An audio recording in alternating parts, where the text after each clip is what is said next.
ಗೋಧಿ ಹಿಟ್ಟು ಹಾಕಿದ್ದೀರಾ, ಉಪ್ಪು ಹಾಕಿದ್ದೀರಾ? ಸ್ವಲ್ಪ ಎಣ್ಣೆ ಹಾಕ್ತೀನಿ. ಎಣ್ಣೆ ಹಾಕಿ ಸ್ವಲ್ಪ ಚೆನ್ನಾಗಿ ಗಟ್ಟಿಯಾಗಿ ಕಲಿಸ್ಕೊಂಡ್ಬಿಡ್ತೀನಿ. ಪೂರಿ ಹಿಟ್ಟಿಗೆ ಅಂದ್ರೆ ಎಷ್ಟು ನಿಮಿಷ ಬಿಡ್ಬೇಕು ನೀವು ಕಲಸಿರೋದನ್ನ? ತುಂಬಾ ಹೊತ್ತು ಬಿಟ್ರೆ ಎಣ್ಣೆ ಕೊಡಿಯುತ್ತೆ ಅದು. ಅಷ್ಟೇ ಒಂದ್ 10 ನಿಮಿಷ, ಜಾಸ್ತಿ ಬಿಡಬಾರ್ದು. ಒಂದ್ 10 ನಿಮಿಷ ಮಾತ್ರ, 10-15 ತುಂಬಾ.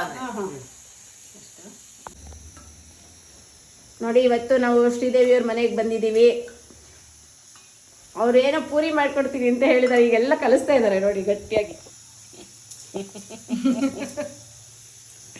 ಗಟ್ಟಿಯಾಗಿ ಕಲಿಸ್ತಾ ಇದ್ದಾರೆ ನೋಡಿ. ಕಲಸಿ ಕಲಸಿ ಗಟ್ಟಿಯಾಗಿರ್ಲಿ ಹಿಟ್ಟು. ಇರ್ಬೇಕಲ್ಲ, ಮತ್ತೆ ನೀವು ಒಳ್ಳೆ ಚೆನ್ನಾಗಿ ಮಾಡಿದ್ರೆ ತಿಂತೀರಾ, ಇಲ್ಲಾಂದ್ರೆ ತಿನ್ನಲ್ಲ.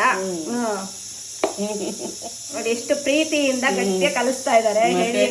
ಪ್ರೀತಿ ಎಂಬ ನೀರು ಹಾಕಿ, ಮಮತೆ ಎಂಬ ಹಿಟ್ಟು ಹಾಕಿ ಮಾಡ್ತಾ ಇದೀವಿ. ಮಾಡಿ ಮಾಡಿ ನಾವು ತಿನ್ಕೊಂಡು ಹೋಗೋದು ಇಲ್ಲಿಂದ. ಅದಕ್ಕೆ ಅವ್ರ ಪಾಪ ಕಷ್ಟಪಟ್ಟು ಬಂದಿದ್ದಾರೆ ಪಾಪ ಅಂದ್ಬಿಟ್ಟು ಕಲ್ಸಿದ್ದೆ ಇವಾಗ ಇಟ್ಟು ಅವರು. ಯಾವತ್ತು ಫಸ್ಟ್ ಟೈಮ್ ತುಂಬಾ ವರ್ಷ ಆಯ್ತು ನಾವು ನೀವು ನೋಡಿದೆ ಅಲ್ಲ?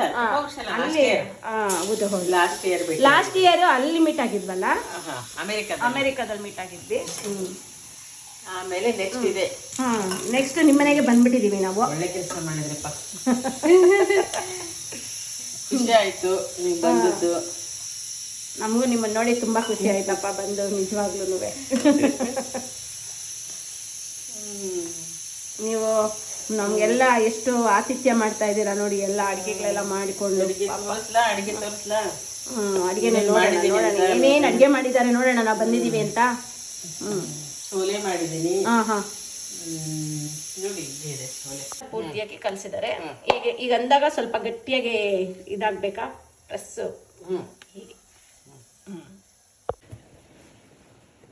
ಪೂರಿಗೆ ಲಟ್ಟಿಸ್ತಾ ಇದ್ದಾರೆ.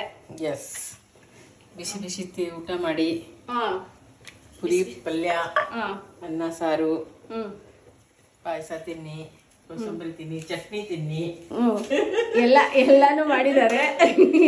ಇವಾಗ ಹೋಗಿ ಕೂತ್ಕೊಂಡು ತಿನ್ನೋದಷ್ಟೇನೆ. ಈ ಪೂರಿ ಲಟ್ಟಿಸಿ ಪೂರಿ ಆಯ್ತು ಅಂದ್ರೆ ಊಟ ಬಿಸಿ ಬಿಸಿ ಊಟ. ಊಟಕ್ಕೆ ರೆಡಿಯಾಗಿ ಬಂದೇವು ನಾವು. ನಾವು ಬಂದೇವು ಊಟ ಮಾಡೋದಕ್ಕೆ, ಪೂರಿ ಚೋಲೆ ತಿನ್ನುವುದಕ್ಕೆ.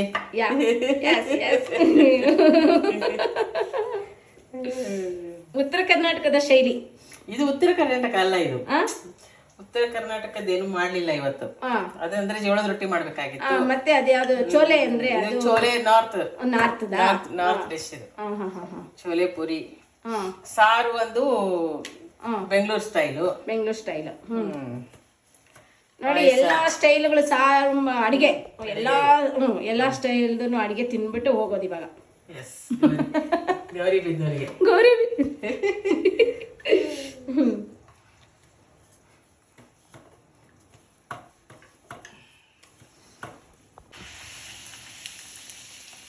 ಬಿಸಿ ಬಿಸಿ ಪೂರಿ. ಗೋಧಿ ಹಿಟ್ಟು ತುಂಬಾ ಆರೋಗ್ಯಕ್ಕೆ ಒಳ್ಳೇದು. ಅದೇ ಮೈದಾ ಹಿಟ್ಟಿಗಿಂತ ಗೋಧಿ ಹಿಟ್ಟು ಜಾಸ್ತಿ ತಿನ್ಲೇಬಾರ್ದು ಆಕ್ಚುಲಿ. ಅದೇ ಬೇಕಂದ್ರೆ ಒಂದೊಂದ್ಸರಿ ಯಾವತ್ತೋ ಒಂದ್ಸರಿ ತಿನ್ನೋ ಪರವಾಗಿಲ್ಲ, ವರ್ಷಕ್ಕೊಂದ್ಸರಿ. ಯಾವಾಗ್ಲೂ ತಿಂದ್ರೆ ಒಳ್ಳೇದಲ್ಲ ಆರೋಗ್ಯಕ್ಕೆ.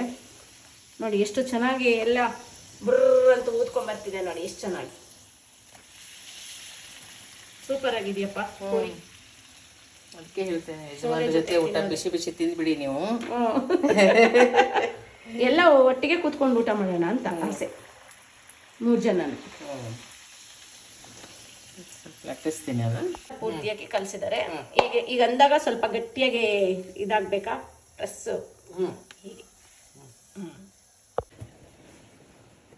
ಪೂರಿಗೆ ಲಟ್ಟಿಸ್ತಾ ಇದ್ದಾರೆ. ಬಿಸಿ ಬಿಸಿ ಊಟ ಮಾಡಿ, ಪುರಿ ಪಲ್ಯ, ಅನ್ನ ಸಾರು, ಪಾಯಸ ತಿನ್ನಿ, ಕೋಸಂಬರಿ ತಿನ್ನಿ, ಚಟ್ನಿ ತಿನ್ನಿ, ಎಲ್ಲಾನು ಮಾಡಿದ್ದಾರೆ. ಇವಾಗ ಹೋಗಿ ಕೂತ್ಕೊಂಡು ತಿನ್ನೋದಷ್ಟೇನೆ. ಈ ಪೂರಿ ಲಟ್ಟಿಸಿ ಪೂರಿ ಆಯ್ತು ಅಂದ್ರೆ ಊಟ ಬಿಸಿ ಬಿಸಿ ಊಟ. ಊಟಕ್ಕೆ ರೆಡಿಯಾಗಿ ಬಂದೇವು ನಾವು. ನಾವು ಬಂದೇವು ಊಟ ಮಾಡೋದಕ್ಕೆ, ಪೂರಿ ಚೋಲೆ ತಿನ್ನುವುದಕ್ಕೆ.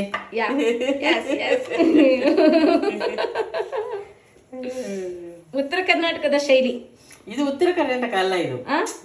ಉತ್ತರ ಕರ್ನಾಟಕದ ಏನು ಮಾಡ್ಲಿಲ್ಲ ಇವತ್ತು. ಆ. ಅದಂದ್ರೆ ಜೋಳದ ರೊಟ್ಟಿ ಮಾಡ್ಬೇಕಾಗಿತ್ತು. ಮತ್ತೆ ಅದ್ಯಾವ್ದು ಚೋಲೆ ಅಂದ್ರೆ ಇದು ಅದು ಚೋಲೆ ನಾರ್ತ್ ನಾರ್ತ್ ಡಿಶ್ ಇದು. ಹಾ ಹಾ ಹಾ ಹಾ ಚೋಲೆ ಪುರಿ. ಹಾ ಸಾರು ಒಂದು ಬೆಂಗಳೂರು ಸ್ಟೈಲು. ಬೆಂಗಳೂರು ಸ್ಟೈಲ್. ನೋಡಿ ಎಲ್ಲಾ ಸ್ಟೈಲ್ಗಳು ಸಾರು ಅಡಿಗೆ ಎಲ್ಲಾ ಸ್ಟೈಲ್ದು ಅಡಿಗೆ ತಿನ್ಬಿಟ್ಟು ಹೋಗೋದು ಇವಾಗ.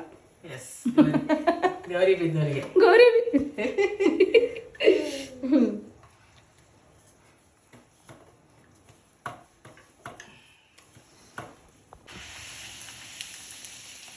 ಬಿಸಿ ಬಿಸಿ ಪೂರಿ. ಗೋಧಿ ಹಿಟ್ಟು ತುಂಬಾ ಆರೋಗ್ಯಕ್ಕೆ ಒಳ್ಳೇದು. ಅದೇ ಮೈದಾ ಹಿಟ್ಟಿಗಿಂತ ಗೋಧಿ ಹಿಟ್ಟು ಮೈದಾ ಹಿಟ್ಟು ಜಾಸ್ತಿ ತಿನ್ಲೇಬಾರ್ದು ಆಕ್ಚುಲಿ. ಅದನ್ನ ಅದೇ ಬೇಕಂದ್ರೆ ಅದನ್ನ ಒಂದೊಂದ್ಸರಿ ಯಾವತ್ತೋ ಒಂದ್ಸರಿ ತಿನ್ನೋ ಪರವಾಗಿಲ್ಲ, ವರ್ಷಕ್ಕೊಂದ್ಸರಿ. ಆದ್ರೆ ಯಾವಾಗಲೂ ತಿಂದ್ರೆ ಒಳ್ಳೇದಲ್ಲ ಆರೋಗ್ಯಕ್ಕೆ.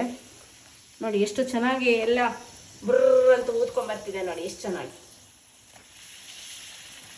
ಸೂಪರ್ ಆಗಿದೆಯಪ್ಪ ಪೂರಿ. ಅದಕ್ಕೆ ಹೇಳ್ತೇನೆ, ಯಜಮಾನ್ರ ಜೊತೆ ಊಟ ಬಿಸಿ ಬಿಸಿ ತಿಂದ್ಬಿಡಿ ನೀವು. ಎಲ್ಲ ಒಟ್ಟಿಗೆ ಕೂತ್ಕೊಂಡು ಊಟ ಮಾಡೋಣ ಅಂತ ಆಸೆ, 3 ಜನ. ಲಟ್ಟಿಸ್ತೀನಿ ಅದು.